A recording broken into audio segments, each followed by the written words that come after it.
भाजपचा ठाकरे गटाला पुन्हा मोठा धक्का बघायला मिळतोय। मुंबई आणि गोवा विमानतळावरील 2000 कर्मचारी भाजपमध्ये प्रवेश करणार आहे। ठाकरे गटाच्या भारतीय कामगार सेनेच्या संघटनेला हा धक्का बघायला मिळतोय।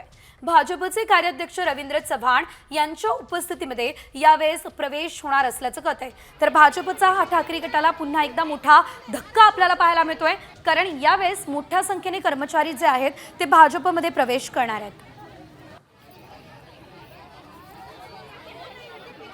तर आपण पाहतोय भारतीय कामगार सेना ही यावेळेस आता फोडली असल्याची चर्चा रंगली आहे, कारण आपण पाहू शकतोय किती मोठ्या संख्येने हे सर्व कर्मचारी या ठिकाणी उपस्थित आहेत आणि हे सर्व कर्मचारी आता भाजपमध्ये प्रवेश करणार आहे। एकंदरीत आपण जर बघितलं तर हे सर्व उद्धव ठाकरे यांच्या पक्षातील होते, मात्र आता साधारणतः 2000 कर्मचारी भाजपत प्रवेश करतील।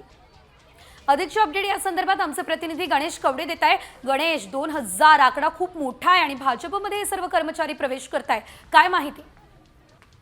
नक्कीच ज्या पद्धतीने कामगार सेनेचे सगळे पदाधिकारी आहेत आणि हे सगळे पदाधिकारी आहेत ते आज भाजपमध्ये पक्षप्रवेश करताना पाहायला मिळत आहे। कारण की जर गेल्या काही दिवसापासून बघितलं असेल तर भाजपची सर्वत्र सत्ता आलेली आहे आणि याच नंतर मोठ्या प्रमाणामध्ये पक्षप्रवेश आहे ते होताना पाहायला मिळत आहेत। मात्र उद्धव ठाकरे यांना हा मोठा धक्काच म्हणावा लागणार आहे, कारण की मुंबई एअरपोर्ट असेल, गोवा एअरपोर्ट असेल, या ठिकाणी हे सर्व कर्मचारी आहे गेल्या अनेक वर्षांपासूनची ही सत्ता होती खरं तर त्यांची, मात्र ही मोडीत करण्यासाठी भाजपला यश आलेलं पाहायला मिळते। निश्चितच धन्यवाद गणेश दिलेल्या सर्व सविस्तर अपडेटसाठी। तर भाजपच्या ठाकरे गटाला हा मोठा धक्का खरं तर आपल्याला बघायला मिळतोय।